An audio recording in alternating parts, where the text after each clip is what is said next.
Hello दोस्तों, आपका अपने YouTube channel study for success 4.0 में स्वागत है। मैं विकास आपका अपने YouTube चैनल पर स्वागत करता हूं दोस्तों। और दोस्तों, जैसा कि आप सभी को पता ही है, हमने आपके एसएससी जीडी के लिए यहाँ पर हिंदी का टॉप 20 क्वेश्चनों का जो है प्रैक्टिस सेट शुरू कर रखा है दोस्तों। और दोस्तों, इस सेट के माध्यम से हम एसएससी जीडी में जितने भी प्रीवियस ईयर क्वेश्चन पूछे गए हैं उन सभी को डिस्कस करते हैं दोस्तों। और उनसे बनने वाले जितने भी हमारे इंपोर्टेंट सवाल हैं उन सभी को हम साइड में नोट करते चलते हैं दोस्तों। और मैं ऐसी उम्मीद करता हूं आप भी सभी सवालों को जो है नोट करते होंगे और उनका बाद में रिवीजन भी करते होंगे दोस्तों मैं इस सेट की खासियत जो है आपको नहीं बताने वाला हूं, क्योंकि इस सेट की जो महत्ता है आपको एग्जाम देने के बाद खुद ही पता चल जाएगी दोस्तों। तो दोस्तों, वीडियो में अंत तक बने रहना है और चैनल पर नए हैं तो चैनल को जरूर सब्सक्राइब कर लेना है दोस्तों। और दोस्तों, अगर आपको इस प्रैक्टिस सेट की पीडीएफ चाहिए तो आपको टेलीग्राम चैनल को ज्वाइन करना पड़ेगा। आपको लिंक डिस्क्रिप्शन में मिल जाएगी दोस्तों। चलिए दोस्तों, बढ़ते हैं आज के पहले सवाल की ओर। पहला सवाल जो है किस प्रकार से पूछा गया है, देखेंगे। क्वेश्चन नंबर 1, दिए गए वाक्य में रेखांकित अंश को प्रतिस्थापित करने के लिए उपयुक्त विकल्प का चयन करो। द्विधा आत्मविश्वास को सबसे बड़ी शत्रुता है क्योंकि द्विधा एकाग्रता को नष्ट कर देती है। तो ध्यान से पढ़ेंगे। द्विधा आत्मविश्वास को नहीं, आत्मविश्वास की क्या है, आत्मविश्वास की सबसे बड़ी शत्रुता है क्योंकि द्विधा एकाग्रता को नष्ट कर देती है। तो आपको देख लेना है द्विधा आत्मविश्वास की सबसे बड़ी शत्रुता है किस ऑप्शन में है। द्विधा आत्मविश्वास की सबसे बड़ी शत्रुता है, यानी कि ऑप्शन नंबर डी जो है हमारा बिल्कुल एकदम राइट आंसर हो जाएगा दोस्तों। चलिए दोस्तों, बढ़ते हैं अगले सवाल की ओर। अगला सवाल जो है किस प्रकार से पूछा गया है। क्वेश्चन नंबर 2, दिए गए वाक्य में रेखांकित अंश को प्रतिस्थापित करने के लिए उपयुक्त विकल्प का चयन करें। जैसे ही मैंने शेर देखा, डर के मारे मेरा तो प्राण उड़ गया। क्या उड़ गया? प्राण उड़ गया। प्राण हमेशा आपको याद रखना है, प्राण होता है हमेशा बहुवचन। क्या होता है? बहुवचन होता है प्राण। आप सभी को पता है, अगर नहीं पता होगा आप हमेशा याद रखिएगा दोस्तों। चलिए देखेंगे इसकी जगह पर हम क्या प्रतिस्थापित कर सकते हैं। मेरा तो प्राण निकल गई, क्या ये प्रतिस्थापित कर सकते हैं? मेरे तो प्राण निकल गया, जी नहीं, ये भी नहीं प्रतिस्थापित करेंगे। प्राण मेरा तो निकल गए, ये भी नहीं करेंगे। क्या करेंगे? मेरे तो प्राण निकल गए, यानी कि ऑप्शन नंबर डी जो है हमारा बिल्कुल एकदम राइट आंसर हो जाएगा दोस्तों। देखेंगे, जैसे ही मैंने शेर देखा, डर के मारे मेरे तो प्राण निकल गए। ऑप्शन नंबर डी जो है हमारा बिल्कुल एकदम राइट आंसर हो जाएगा। उम्मीद करता हूं आप सभी को क्लियर हो गया होगा और आपने नोट भी कर लिया होगा दोस्तों। चलिए बढ़ते हैं अगले सवाल की ओर। अगला सवाल जो है किस प्रकार से पूछा गया है। क्वेश्चन नंबर 3, रिक्त स्थान की पूर्ति के लिए सबसे उपयुक्त विकल्प चुनिए। तो आपको बताना है मीनाक्षी को अपने किए की मिलेगी। क्या मिलेगी? कुल्हाड़ी मिलेगी या गुड़िया मिलेगी या इनाम मिलेगा या सजा मिलेगी। तो यहाँ पर जो उपयुक्त विकल्प होगा वो होगा ऑप्शन नंबर डी, यानी कि सजा। सजा हमारा बिल्कुल एकदम राइट आंसर हो जाएगा। मीनाक्षी को अपने किए की सजा मिलेगी। क्या मिलेगी? सजा मिलेगी। उम्मीद करता हूँ आप सभी को क्लियर हो गया होगा। चलिए बढ़ते हैं अगले सवाल की ओर। क्वेश्चन नंबर 4 जो है किस प्रकार से पूछा गया है, आएंगे। अपनी हत्या करने वाला वाक्यांश के लिए एक शब्द होगा। तो आपको बताना है अपनी हत्या करने वाला क्या पराघाती होता है या मित्रघाती होता है या आत्मघाती होता है या सर्वघाती होता है। तो दोस्तों आएंगे, जो अपनी हत्या करने वाला होता है उसको कहते हैं आत्मघाती। ऑप्शन नंबर सी जो है हमारा बिल्कुल एकदम राइट आंसर हो जाएगा दोस्तों। तो दोस्तों यहाँ पर आप कुछ और इंपोर्टेंट वाक्यांश के लिए एक शब्द नोट कीजिएगा। जैसे जिसे लोभ न हो उसको हम क्या कहेंगे? क्या नोट करेंगे? जिसे लोभ न हो, जिसे लोभ न हो उसको हम क्या कहेंगे? आप मुझे बताएंगे।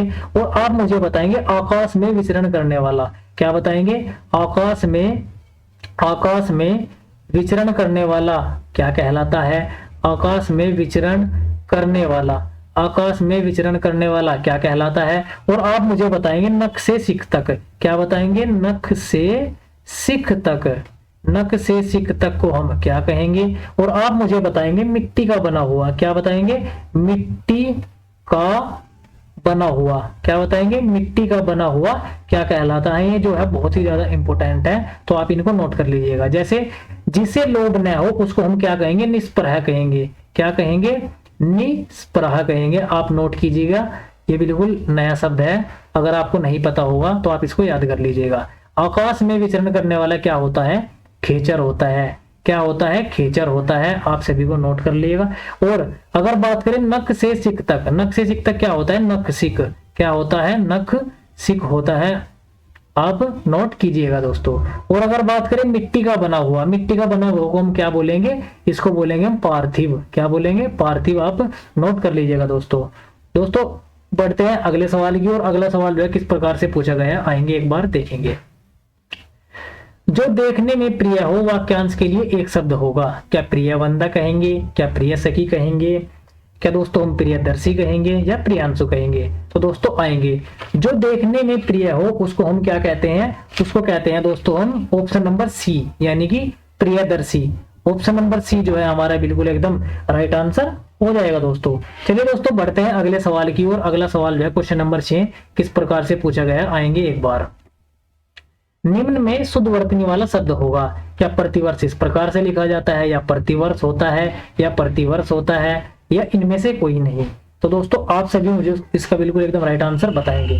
तो आएंगे एक बार। अगर बात करें प्रतिवर्ष की, प्रतिवर्ष जो है वो इस प्रकार से लिखा जाता है, आप सभी को पता है प्रतिवर्ष।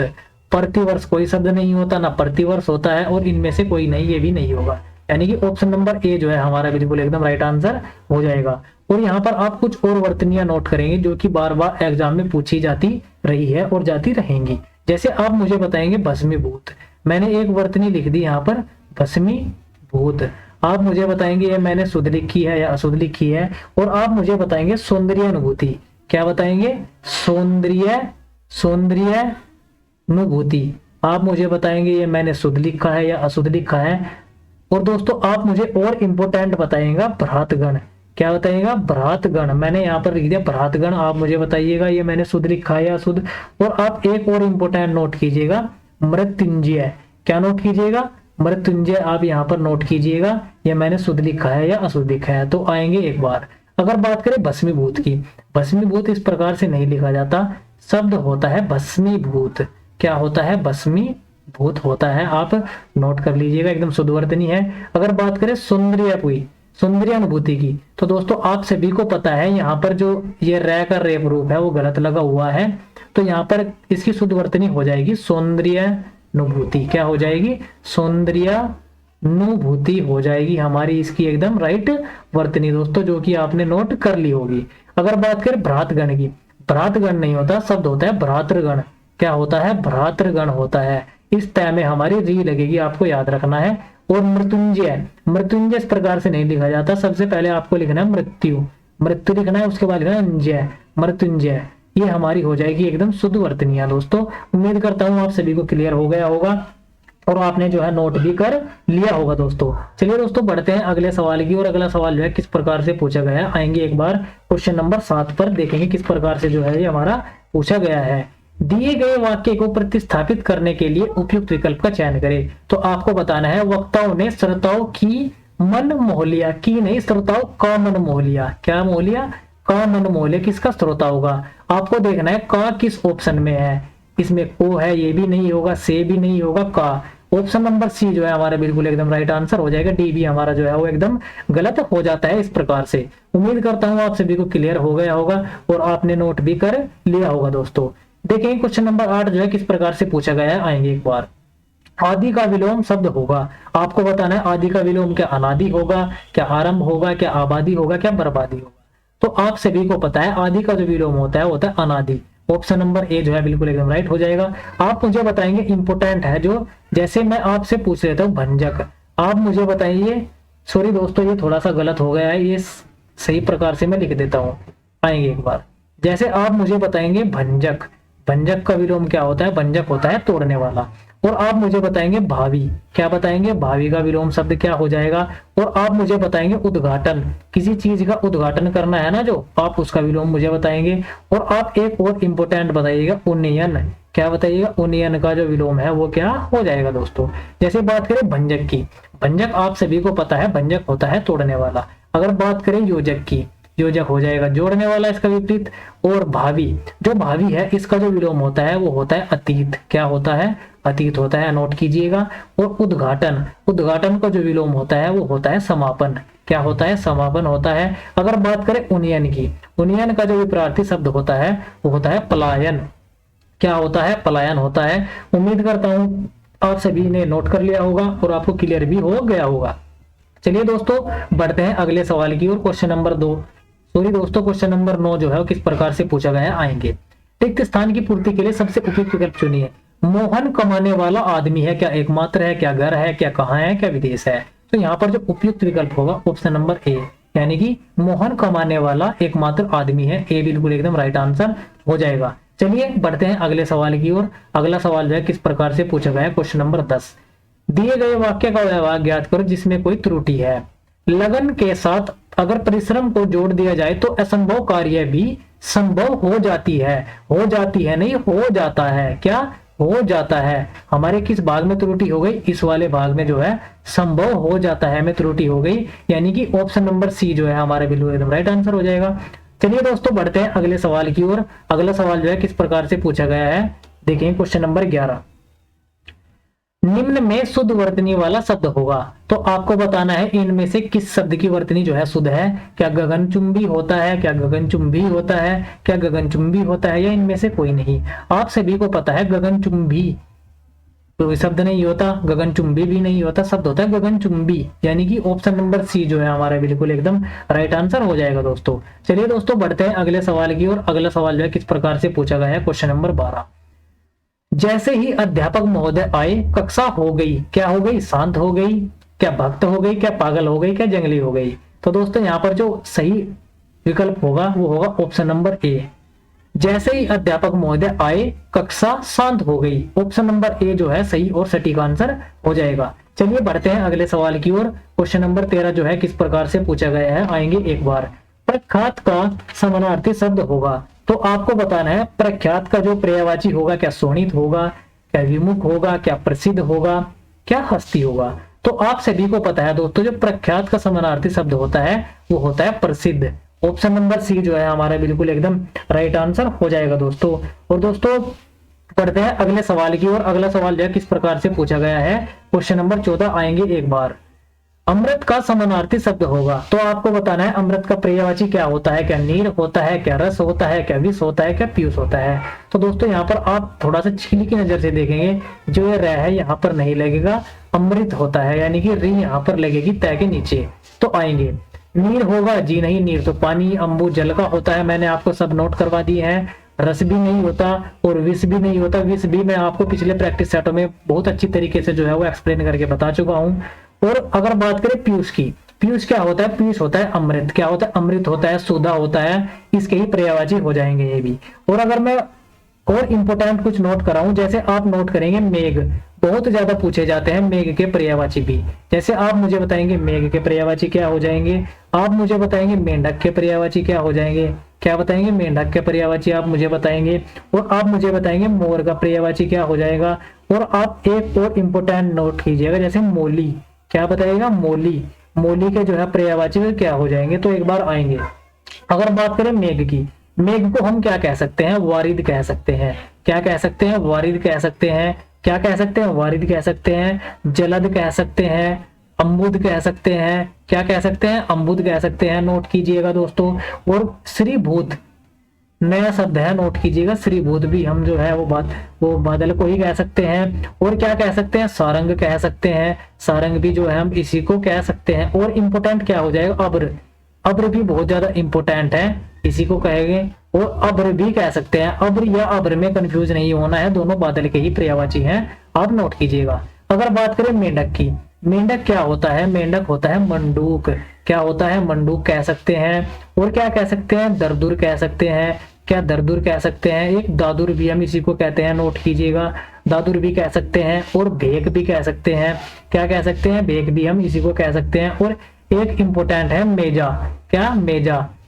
जितने भी दोस्तों मैं साइड में लिखवाता हूं ना, आप इन सभी को घोट लीजिएगा, बहुत ही ज्यादा इंपोर्टेंट है। अगर बात करें मोर की, मोर क्या होता है? सीखी। क्या कहते हैं? सीखी भी मोर को कहते हैं। और क्या कहते हैं? सारंग भी कह सकते हैं, सारंग भी हम कह सकते हैं, कंफ्यूज नहीं होना है। सारंग हम बादल को भी कहते हैं और मोर को भी कहते हैं। अगर बात करें मोर की, मोर को हम और क्या कह सकते हैं? जैसे केकी, क्या कह सकते हैं? केकी भी बहुत ज्यादा पूछा जाता है, केकी कह सकते हैं। और दोस्तों एक इंपोर्टेंट और नोट कीजिएगा, कलापी।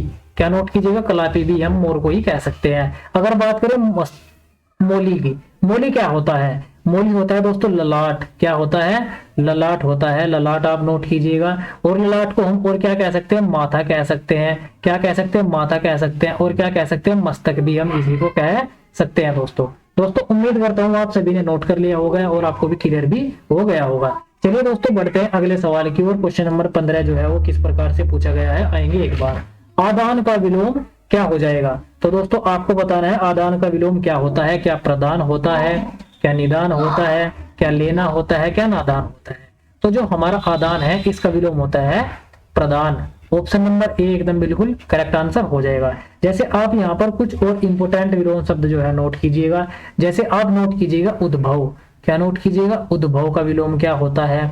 और दोस्तों यहाँ पर और इंपोर्टेंट जैसे खगोल, क्या हो जाएगा, खगोल का विलोम आप नोट करेंगे, ये भी बहुत ज्यादा इंपॉर्टेंट है। और आप नोट करेंगे गौरव, गौरव का विलोम क्या हो जाएगा। और आप नोट करेंगे डिंब का विलोम, क्या नोट करेंगे, डिंब का विलोम क्या होता है।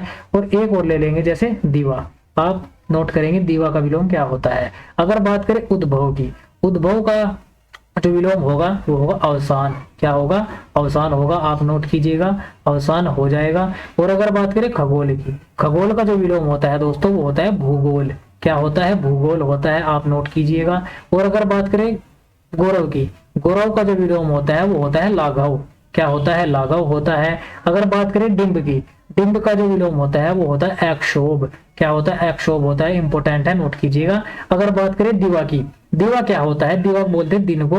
और दिवा का जो विलोम हो जाएगा वो हो जाएगा रात्रि, क्या हो जाएगा, रात्रि, नोट कीजिएगा। उम्मीद करता हूँ आप सभी ने नोट भी कर लिया होगा और आपको क्लियर भी हो गया होगा दोस्तों। चलिए बढ़ते हैं अगले सवाल की ओर। क्वेश्चन नंबर 16 जो है किस प्रकार से पूछा गया, आएंगे एक बार।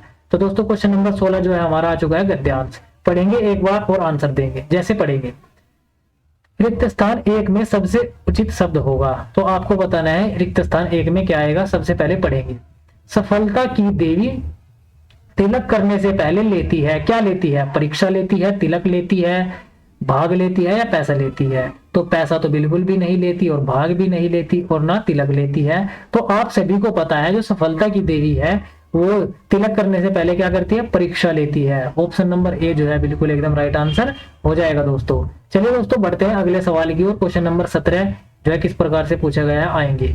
आपको क्वेश्चन नंबर 17 में बताना है रिक्त स्थान 2 में क्या उपयुक्त शब्द होगा। तो आप यहां तक पढ़ेंगे, वह उसी के माथे पर करती है, क्या करती है, क्षेत्र करती है, तिलक करती है, समय करती है या आंखें करती है। तो आंखें भी नहीं होगा, समय भी नहीं होगा और क्षेत्र भी नहीं होगा, यानी कि ऑप्शन नंबर बी तिलक बिल्कुल हमारा एकदम बिल्कुल राइट आंसर हो जाएगा दोस्तों। चलिए दोस्तों बढ़ते हैं क्वेश्चन नंबर 18 की ओर। क्वेश्चन नंबर 18 जो है किस प्रकार से पूछा गया है, आएंगे एक बार। रिक्त स्थान 3 में सबसे उचित शब्द होगा। तो आपको बताना है 3 में क्या होगा, जो शर्म की बूंदों से होता है, क्या होता है, मूल्य होता है, भीगा होता है या प्रयोग होता है या लगा होता है। तो दोस्तों देखेंगे क्या लगा होता है, जी नहीं, शर्म की बूंदों से, जो शर्म की बूंदों से प्रयोग होता है ये भी नहीं होगा।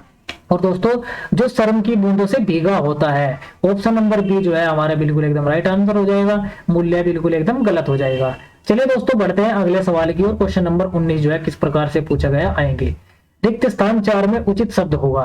तो यहां से पढ़ेंगे एक बार, जो व्यक्ति शर्म से कतराते हैं वे कर्तव्य, ये दोस्तों कर्तव्य है, इसकी वर्तनी गलत हो गई है, कर्तव्य के विमुख हो जाते हैं वे विशेष सुविधा की करते हैं, क्या करते हैं, सामने करते हैं, प्रतीक्षा करते हैं, व्यय करते हैं या इनमें से कोई नहीं। तो दोस्तों ऑप्शन नंबर बी जो है इसका उपयुक्त शब्द हो जाएगा। चलिए दोस्तों बढ़ते हैं अगले सवाल की ओर। अगला सवाल क्वेश्चन नंबर 20 जो है किस प्रकार से पूछा गया है, जो कि हमारा आज के सेट का अंतिम सवाल है दोस्तों। चलिए देखेंगे, इसलिए समय के देवता का सम्मान करने के लिए हर अवसर बनाना चाहिए, किसको, व्यक्ति को या लड़की को या जाति को या इनमें से कोई नहीं। तो दोस्तों आपको पता है इसलिए समय के देवता का सम्मान करने के लिए हर व्यक्ति को, ऑप्शन नंबर ए जो है हमारा बिल्कुल एकदम करेक्ट आंसर हो जाएगा। लड़की भी नहीं होगा, जाति भी नहीं होगा और डी भी नहीं होगा। तो दोस्तों उम्मीद करता हूं आप सभी को जितना मैंने बताया है क्लियर हो गया होगा और आपने नोट भी कर लिया होगा दोस्तों। और दोस्तों अगर आपको इसकी पीडीएफ चाहिए तो आपको क्या करना पड़ेगा, टेलीग्राम चैनल को ज्वाइन करना पड़ेगा, जो कि आपको लिंक डिस्क्रिप्शन में मिल जाएगी। और दोस्तों आपको बताना है कि आपको सेट कैसा लगा। तो दोस्तों मिलते हैं अब कल शाम 7 बजे, तब तक के लिए इसी प्रकार से अच्छी तरीके से बढ़ते रहिए और पढ़ते रहिए। जय हिंद दोस्तों।